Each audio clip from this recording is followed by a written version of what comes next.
दोस्तों, जैसा जनता, जैसा प्रजा, वैसा राजा। तो कोई भी देश हो, कोई भी समुदाय हो, उसकी जो लीडरशिप होता है, यानी कि उसके जो राजा होते हैं, वो वैसा ही होता है जैसा प्रजा होता है। तो आज जो नेहरू में हुआ, नेहरू में या मेवात बोल लीजिए आप, तो ये घटनाएं हुई क्यों? प्री प्लान तो था ही, इसमें कोई शक नहीं है, लेकिन आप ध्यान रखें। अगर आपको ध्यान हो तो मैं इससे पहले वाले वीडियो में, जो आज से 10 दिन पहले वीडियो आप लोग को ये वाली वीडियो दिया हुआ था, तो मैंने वहां पे ये बताया हुआ था आप लोगों को। ठीक, बहुत कम लोगों ने देखा है क्योंकि चैनल ही नया है, तो जाहिर सी बात है बहुत कम लोग देखेंगे। लेकिन उसी वीडियो में मैंने आपको अलर्ट भी किया था, बताया हुआ भी था कि 2024 के चुनाव चुनाव नहीं, कि एक हिसाब से जंग होगी और वो इतने खतरनाक लेवल होगी कि बहुत कुछ मिट जाने हैं। मैं पूरा डिटेल में तो यहाँ नहीं बता पाऊंगा, राइट, लेकिन एक मोटा मोटी अनुमान देने वाला हूँ।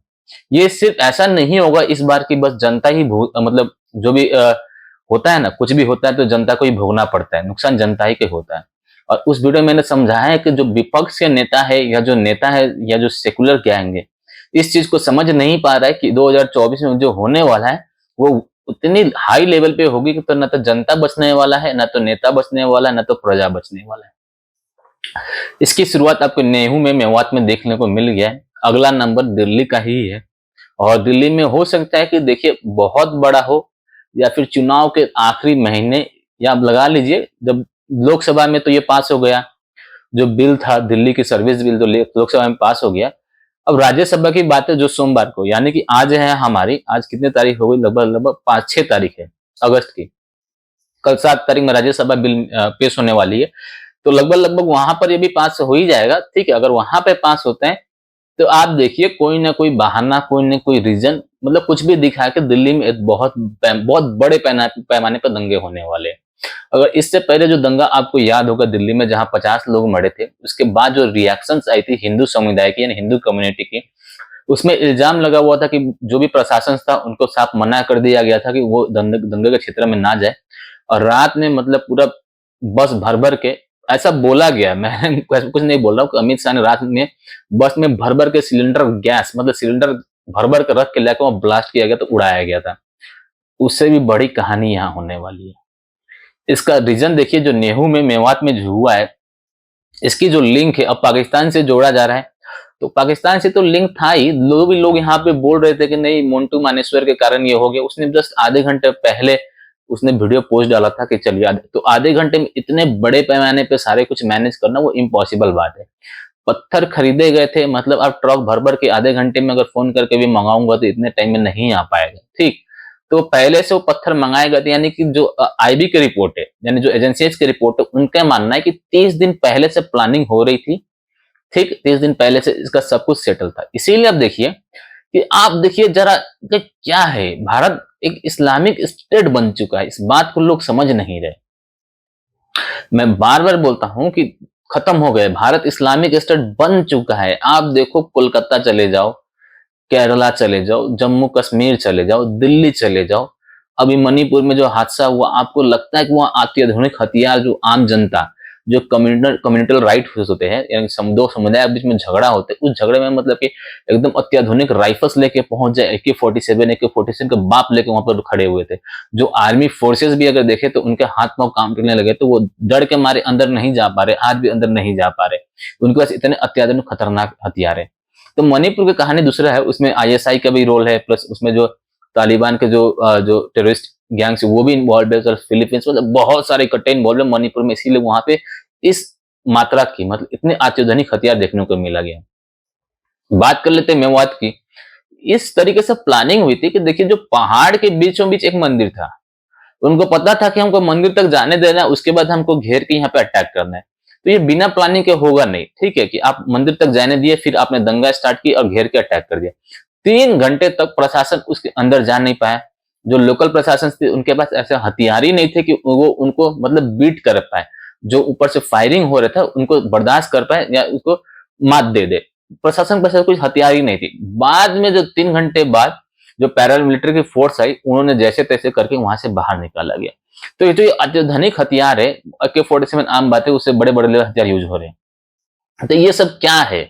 ये सांप से आपको बता रहे हैं कि भारत इस्लामिक स्टेट बन गया। अगर आप देखेंगे ध्यान से, भले आप बोलेंगे अरे यार कुछ भी बोल रहा है, जरा ध्यान से देखो, भारत के जितने भी बॉर्डर एरिया है, उस सारे बॉर्डर एरिया मतलब लगभग 80% उनके हाथ में कैप्चर हो गए।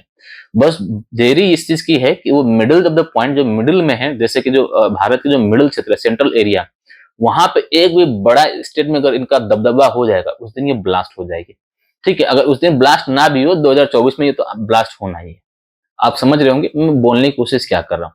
तो देखिए, साफ बात है, अगर जो लोग बोलते हैं कि भारत इस्लामिक स्टेट नहीं है, तो मुझे इसका रीजन बताए कि हिंदू अपना शोभा यात्रा नहीं निकाल सकता, जैसे शोभा यात्रा निकलता है अब पथराव हो जाता है, कुछ ना कुछ हो जाता है। आप यहाँ पे बंगाल में दुर्गा पूजा नहीं मना सकते हो, वहां पर भी पाबंदी है। मतलब हिंदू जो है, मतलब उस इलाके से जा ही नहीं सकता, वहां से कुछ कर ही नहीं सकते। ये कौन सी सेकुलर कंट्री है भाई? ये पूरा इस्लामिक राज्य है, इस्लामिक राज्य में ये सब कुछ नहीं कर सकते। तो इस्लामिक स्टेट लगभग लगभग भारत बन गया है। ठीक है, बात कर लेते हैं नेहरू की। फिर से मैं दोबारा आता हूँ मेवात में। अब मैं क्यों बोल रहा हूँ दिल्ली में दूसरा दंगा होने वाला है, और जैसे राज्यसभा, अगर राज्यसभा में बिल पास हो जाता है तो समझिए दिल्ली में दंगा भड़कने वाला है। वो 1 2 दिन 4 दिन 5 दिन 10 दिन महीने भर में बहुत भयंकर लेवल का दंगा भड़केगा। क्यों? क्योंकि मेवात में जो लिंक पाया गया है कि वहां पर जो कंट्रोल कर रहा था, हालांकि पाकिस्तान से वहां से, तो चलिए वीडियो, जितने भी वीडियो पोस्ट हो रहे थे वो पाकिस्तान से पोस्ट हो रहे थे। मैं नहीं बोल रहा, एजेंसी बोल रही भारत की। ठीक, तो वो वीडियो तो पाकिस्तान से पोस्ट हो रहे थे, लेकिन ग्राउंड लेवल पर काम कौन कर रहा था? ग्राउंड लेवल पर काम करने वाला आपके एक मंत्री थे, क्या नाम है, अहमद अहमद समथिंग नाम है, जो हरियाणा के ही है, मेवात के ही। वो ग्राउंड लेवल पर काम कर रहे थे, जिसके खिलाफ एफआईआर भी दर्ज हो चुका है।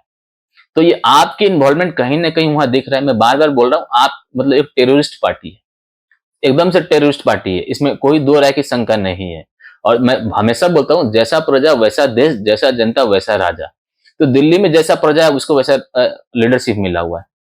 जाहिर सी बात है, भले दिल्ली वासियों को बुरा लगे या कुछ लगे, हो सकता है पूरा दिल्ली वासी इन्वॉल्व ना हो, लेकिन कुछ जो सेकुलर लोग हैं वो है, उनको लगता है कि नहीं, ऐसे करने से हमारा कोई नुकसान नहीं होगा। आप 2024 में देखना, चाहे जो मतलब कि नॉर्मल इंसान हो, मतलब जो सेकुलर ना भी हो, या जो आम इंसान हो जिसकी कोई इन्वॉल्वमेंट भी ना हो, ठीक है, जो एक ईमानदार इंसान हो, ठीक, सारे पिसने वाले हैं। और जो लोग ये करेंगे वो भी पिसने वाले, जो इनको सपोर्ट करेंगे वो भी पिसने वाले, जो सपोर्ट नहीं करेंगे वो भी पिसने वाले। ये एक बड़ा लंबे टाइम का एक चीज है, जरा डिटेल में उस पर नहीं जाऊंगा, लेकिन समझिए जो आपकी इन्वॉल्वमेंट वहां पे मिली गई है आपकी नेता, ये कहीं ना कहीं दर्शा रहा है कि राज्यसभा का बिल जैसे ही पास होने वाला है, उसके बाद ये दंगा दिल्ली में भी भड़कने वाला है। तो मैं तो यही बोलूंगा कि जो लोग हैं थोड़ा अलर्ट पे रहिएगा, खासकर दिल्ली के लोग, जो भी दिल्ली में रहते हैं वो लोग अलर्ट पे रहिएगा। आने वाला टाइम वैसे ही बहुत खतरनाक है। ठीक है, 2024 तक ही पूरे भारत में कहीं ना कहीं दंगे भड़कते रहेंगे, और बड़े पैमाने पे भड़कते रहेंगे। ठीक है, और पहले जैसा नहीं है, बहुत सारे अत्याधुनिक हथियार भारत में ऑलरेडी आ चुके हैं, बहुत सारे ऐसे बॉम्ब्स है वो भी भारत में आ चुके हैं। आपको ओपनली यहाँ पे नहीं बताया जा सकता है, क्योंकि एक होता है ना कि भय पैदा हो सकता है, लेकिन ये हकीकत है, सच्चाई है। तो 2024 तक आप लोग को अलर्ट रहना है, चाहे वो हिंदू कम्युनिटी हो चाहे मुस्लिम कम्युनिटी। क्योंकि देखिए मुस्लिम कम्युनिटी में भी स्पेशली क्या हो रहा है, यहाँ पे जो यूज किया जा रहा है वो रोहिंग्या मुसलमानों को। भारत में भी कुछ ऐसे मुसलमान है, मान लीजिए 100% मैं ले रहा हूँ, भारत में 100% जो मुसलमान है, मतलब 100 20% मुसलमान है, उस 20% में 100 मतलब कि 20% को मैं 100% मान रहा हूँ, उसमें से 20 से 30% ऐसे मुसलमान है जो भारत के फेवर में चाहते, या भारत की देश की सलामती चाहते, वो चाहते कि हाँ यह भारत में रहे। तो मैं उन लोगों को लिए भी बोल रहा हूँ कि वो लोग भी अलर्ट पे रहे, क्योंकि इसमें पीसेंगे सब कोई, इसमें पीसेंगे सब कोई। और ये दंगा दिल्ली में बहुत बड़े पैमाने पे होने वाला है, मैं आपको बता रहा हूँ। ठीक, फिर से अलर्ट कर रहा हूँ, ऐसा होने वाला नहीं है कि ये दिल्ली के एक एक एरिया तक लिमिट सीमित रह जाए। पूरा दिल्ली के हर जगह, हर लोकेशन पे बड़े पैमाने पे कुछ ना कुछ होने वाला है। और पहला इंडिकेशन राज्यसभा का बिल पास होगी, तो दूसरी इंडिकेशन जैसे यहाँ पे जो शराब घोटाला की कार्रवाई स्टार्ट होगी, जहां अरविंद केजरीवाल के गिरबान तक हाथ पहुंचेगा, आप देखिएगा उस टाइम कितना बड़े दंगा होने वाले दिल्ली में। तो मेरी तरफ से ये अलर्ट है। बाकी तो मैंने जैसे बोला कि देखिए भारत ऑलरेडी इस्लामिक स्टेट बन चुका है, बाकी अब इसको आप लोग बचा सकते हैं तो बचा लीजिए, सरकार भी इसमें कुछ नहीं कर पाएगा जब तक जनता की सपोर्ट नहीं होगी। तो राइट, आपको फुल सपोर्ट में आना पड़ेगा सरकार की, तो ही जाके क्या होगा, ये बच सकता है। अदरवाइज भारत को बचाना अब मेरे हिसाब से तो नामुमकिन नहीं, इम्पॉसिबल लगता है। जिन भाई साहब को लगता है कि नहीं ऐसा नहीं हो सकता है, तो मैंने वही बोला, जरा भारत को बॉर्डर जो एरिया है, ये भारत को जो ऐसे बहुत सारे स्टेट है, ग्राउंड रियलिटी पे आप जाके देखिए, आपको खुद ही पता चल जाएगा। नेहू में तो ये हरियाणा स्टेट है जहाँ हिंदुओं के इतने सारे राज थे, वहां तो ये हालत कर दी कि भैया प्रशासन घुस नहीं पाता है। राजस्थान में तो और भी बुरा हाल है, वहां भी हिंदू आबादी ज्यादा है, लेकिन पावर, जो पावर है यानी कि जो दबदबा वहां भी मुस्लिमों का है। इस बात को ध्यान रखिए। जो लोग राजस्थान में, जिनको लगता है कि नहीं ऐसा नहीं हो सकता है, तो आप खुद भी उठा कर देख सकते हैं। तो मेरा कहना वही है, नेहरू का हुआ जो मेवात में हुआ, वो तो प्री प्लान थी, इस्लामिक स्टेट है तो इतना ऐसा तो होना ही है। ठीक है, भारत पेपर पे ना हो, ग्राउंड पे तो आपको यही दिखता है ना, ग्राउंड पे तो आपको यही दिखता है। तो ऐसा तो इम्पॉसिबल नहीं है कि भैया दिल्ली में नहीं हो सकता, दिल्ली में भी हो सकता है, इससे भी बड़े पैमाने पर होगा। बस यही मैं आपको बताना चाहता था। वीडियो अच्छा लगा हो तो लाइक का बटन दबाना मत भूलिएगा। अभी तक वीडियो आपने देखा है तो चैनल को सब्सक्राइब करना मत भूलिएगा।